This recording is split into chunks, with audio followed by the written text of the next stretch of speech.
સાંતલપુર તાલુકાના રણમલપુરા નજીક નર્મદા નિગમની કેબીસી કેનાલ ફરી વિવાદમાં. કેનાલ જર્જરિત હાલતમાં પહોંચી.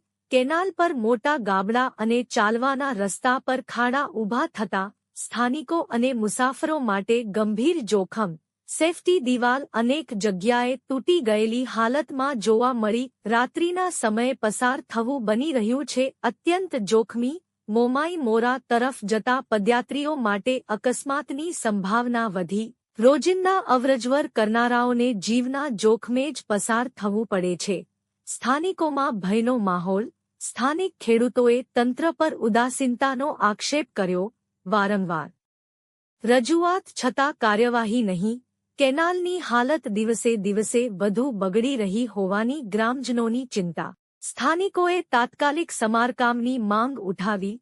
નહીં તો મોટી દુર્ઘટનાની ચેતવણી. તંત્ર તાત્કાલિક પગલાં ભરે તેવી લોકોની ઉગ્ર માંગ. રિપોર્ટર અનિલ રામાનુજ.